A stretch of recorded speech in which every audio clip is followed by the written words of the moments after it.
EPF series के पिछले episode में हमने समझा कि नौकरी बदलने पर पीएफ को ट्रांसफर करना क्यों जरूरी है और बार बार पीएफ विड्रॉ करना आपके भविष्य के लिए कितना नुकसानदायक हो सकता है। लेकिन आखिर जिस मकसद के लिए ईपीएफ बनाया गया है यानी रिटायरमेंट, उस समय आपका पीएफ कैसे मिलता है? पूरा पैसा एक साथ मिलता है या नहीं? नौकरी छोड़ने के बाद कब विड्रॉल किया जा सकता है? और रिटायरमेंट प्लानिंग में ईपीएफ की भूमिका कितनी बड़ी होती है?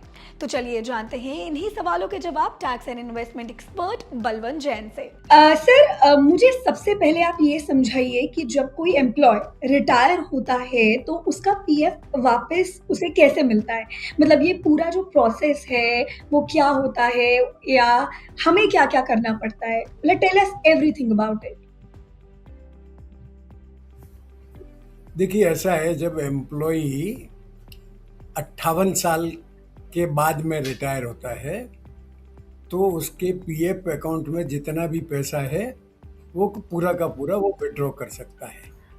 तो उसके लिए जो आपका एचआर के थ्रू, क्योंकि हर एक व्यक्ति को प्रोसीजर वगैरह पूरा ध्यान में नहीं होता है, तो इसके लिए आपका जो कंपनी का एचआर है उनके थ्रू आपको जो रिलेवेंट डॉक्यूमेंट वगैरह है वो सबमिट कर देने चाहिए। तो आप उसके बाद में, मतलब रिटायर होने के बाद में 58 साल के बाद में आप जो पैसा वो निकाल सकते हैं वो एक मुश्त से निकाल सकते हैं। उसमें आपको इंस्टॉलमेंट से पैसा निकालने का ऑप्शन नहीं है। ओके, तो अब रिटायरमेंट के बाद अब यहाँ पे एक सवाल है कि क्या एम्प्लॉय अपना पूरा जो ईपीएफ बैलेंस है वो एक साथ निकाल सकता है या इसके लिए कोई तय समय है या कोई नियम है? तो उसके बारे में भी हमें बताइए। देखिए, ऐसा है, जैसे मैंने बताया कि 58 साल के बाद में रिटायर होने के बाद में एम्प्लॉई को पूरा का पूरा पैसा एक साथ में निकालना पड़ता है। मतलब उसके पास में वो इंस्टॉलमेंट की ऑप्शन नहीं है, परंतु वो पैसा उस अकाउंट में चाहे जितने टाइम तक रख सकता है।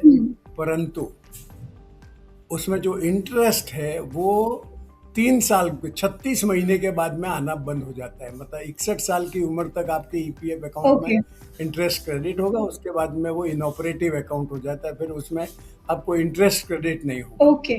सर, अब अगर कोई व्यक्ति रिटायरमेंट से पहले नौकरी छोड़ देता है और कुछ समय तक दूसरी नौकरी वो नहीं करता है, तो ऐसी स्थिति में वो अपना पीएफ कब निकाल सकता है और इसके लिए क्या नियम है? देखिए, ऐसा है कि आप नौकरी छोड़ दिए हैं, मतलब आपका जो सुपर एन्यूशन या रिटायरमेंट का एज नहीं हुआ है, नौकरी छोड़ दिया हाँ। है, तो नौकरी छोड़ने के 1 महीने के बाद में आप अपना 75% तक का पैसा निकाल सकते हैं। और अगर 2 महीने तक आप अनएम्प्लॉयड रहे तो आप 2 महीने के बाद में पूरा का पूरा पैसा निकाल सकते हैं। परंतु अगर आपका 2 महीना अनएम्प्लॉयमेंट नहीं रहता है और उसके पहले ही आपकी नौकरी कहीं लग जाती है, तो फिर आप ये जो ईपीएफ का पैसा है वो नहीं निकाल सकते, फिर आपको वो ट्रांसफ़र करना पड़ेगा। अच्छा। ये विड्रॉल का एक और ऑप्शन है, जब आप एम्प्लॉयमेंट में है और आपका रिटायरमेंट नज़दीक आ रहा है, तो 54 साल के बाद में, परंतु रिटायरमेंट के 12 महीने के पहले पहले आप चाहे तो 90% तक जो पैसा है वो विड्रॉ कर सकते हैं, और बाकी का जो 10% है वो आपका एक्चुअल रिटायरमेंट के पास में पैसा बाद में पैसा निकाल सकते हैं। ओके। सर, अब कई लोग रिटायरमेंट के समय भी ये सोचते हैं, मतलब कंफ्यूज होते हैं बेसिकली कि पूरा पीएफ निकाल लें या कुछ पैसा अकाउंट में रहने दें। तो अब मैं ये जानना चाहती हूँ कि ऐसे में एक व्यक्ति की, एक एम्प्लॉय की जो स्ट्रैटेजी है, सही स्ट्रैटेजी वो क्या होनी चाहिए या वो कौन-कौन सी बातें हैं जिनका ध्यान रखकर ही हमें जो है फैसला लेना चाहिए? देखिए, ऐसा है, रिटायरमेंट के बाद में आपको जब भी पैसा निकालना वो एक मुश्त पैसा निकालना पड़ेगा। दूसरा, एक बार आप रिटायर हो गए उसके बाद में हालांकि आपको 36 महीने तक इंटरेस्ट जमा हाँ। होगा, परंतु रिटायरमेंट तक जो आपके पीएफ खाते में जो इंटरेस्ट क्रेडिट होता है वो पूरी तरह से टैक्स एग्जेम्प्ट होता है। परंतु एक बार आप रिटायर हो गए, आपका कंट्रीब्यूशन आना बंद हो गया, तो उस अकाउंट में जितना भी इंटरेस्ट क्रेडिट होता है वो आपका टैक्सेबल हो जाता है। तो आपको ये प्री रिटायरमेंट के पहले की जो टैक्स इम्प्लीकेशन है और रिटायरमेंट के बाद के जो इंटरेस्ट टैक्सेबिलिटी की इम्प्लीकेशन वो आपको कंसिडर करना पड़ेगा। मतलब और ऐसा है कि रिटायर होने के बाद में 3 साल के पहले पहले तो निकाल ही देना चाहिए, क्योंकि उसके बाद में पैसा रखने का मतलब नहीं है, क्योंकि आपको उस पैसे पे ब्याज मिलने वाला नहीं है। वो पैसा निकाल के आप दूसरी जगह कहीं भी डिप्लॉय करेंगे आपका रिस्क प्रोफाइल के हिसाब से, तो आपको कुछ ना कुछ तो रिटर्न मिलेगा।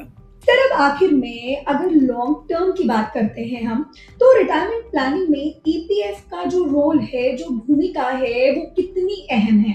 क्या सिर्फ ईपीएफ के भरोसे हम रिटायरमेंट की प्लानिंग कर सकते हैं, या इसके साथ हमें दूसरे इन्वेस्टमेंट्स भी करने चाहिए?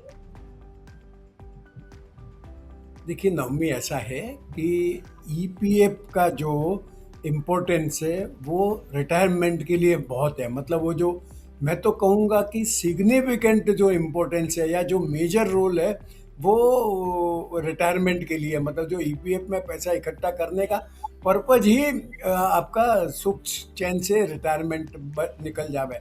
परंतु आप रिटायरमेंट के लिए सिर्फ ईपीएफ बैलेंस के भरोसे रहे तो वो डिपेंड करता है कि आपका सैलरी, बेसिक सैलरी कितना है, आपका कंट्रीब्यूशन 15,000 पे ही जा रहा है या आपका फुल बेसिक सैलरी पे जा रहा है, आपका रिटायरमेंट के टाइम आपके ईपीएफ में कितना पैसा इकट्ठा हो जाएगा, आपका किस उम्र में रिटायरमेंट होने वाला है, आपके जो डे टू डे खर्चे कितने हैं, आपका फैमिली का मेडिकल हिस्ट्री कैसा है, जिसके हिसाब से आपके रिटायरमेंट के बाद में जो रेगुलर खर्चा तो है ही, उसके अलावा जो मेडिकल के खर्चे वो जो जनरली 60 साल की उम्र के बाद में मेडिकल की कुछ ना कुछ कॉम्प्लिकेशन तो हो ही जाती, कुछ नहीं होगा तो ये जो लाइफस्टाइल डिजीज़ है उसके खर्चे बढ़ जाते हैं, जैसे डायबिटीज़ है, ब्लड प्रेशर है, तो उन खर्चों को भी आपको अपनी फैमिली हिस्ट्री के हिसाब से आप कंसीडर कर सकते हैं। और अगर आपको लगता है कि उन खर्चों के हिसाब से आपके जो फैमिली में लाइफ एक्सपेक्टेंसी का इतिहास रहा है, मतलब आपकी फैमिली में लोग कितने साल तक जीते हैं, आपके पेरेंट्स, ग्रैंड पेरेंट्स कितने साल से तक जीते हैं, तो वो आपकी लाइफ एक्सपेक्टेंसी भी उसी हिसाब से डिसाइड होने की संभावना है। तो उस हिसाब से आप देख लीजिए कि आपको जो रिटायर होने के बाद में आपकी जो प्रोबेबल डेट ऑफ डेथ है तब तक कितने पैसे की ज़रूरत पड़ेगी, और अगर उतना पैसा अगर आपका प्रोविडेंट फंड में इकट्ठा नहीं होता है तो आपको दूसरे जरिए से भी पैसा इकट्ठा करना पड़ेगा। और चूंकि नवमी ये थोड़ी कॉम्प्लिकेटेड कंपटीशन है, तो मेरा सुझाव रहेगा कि आपको कोई प्रोफेशनल इन्वेस्टमेंट एडवाइज़र है उनसे आपकी ओवरऑल पर्सनल फाइनेंस प्लानिंग करवानी चाहिए, जिससे आपके सिर्फ रिटायरमेंट का गोल ही नहीं, बाकी जो गोल है उनका भी बराबर से इवैल्यूएशन और गाइडेंस मिल सके। Okay sir, okay, thank you so much sir for your time. तो आज हमने जाना कि रिटायरमेंट के समय ईपीएफ का पैसा कैसे मिलता है, विड्रॉल के क्या रूल्स हैं और रिटायरमेंट प्लानिंग में ईपीएफ की क्या भूमिका है। अगले एपिसोड में बात करेंगे ईपीएफ से जुड़े टैक्स रूल्स की। क्या ईपीएफ पर हमेशा टैक्स नहीं लगता, सेक्शन 80C का बेनिफिट किसे मिलता है, न्यू टैक्स रेजिम में ईपीएफ के क्या रूल्स हैं, एम्प्लॉयर कंट्रीब्यूशन कब टैक्सेबल होता है और 2.5 लाख कंट्रीब्यूशन का जो रूल है वो क्या है। इन्हीं सभी सवालों के जवाब जानेंगे अगले एपिसोड में। अगर आपके मन में भी ईपीएफ से जुड़ा कोई भी सवाल, कोई भी डाउट है तो हमें कमेंट करके ज़रूर बताएं, और आपकी ज़रूरत से जुड़ी ऐसी ही और भी वीडियोस के लिए देखते रहें जी बिजनेस।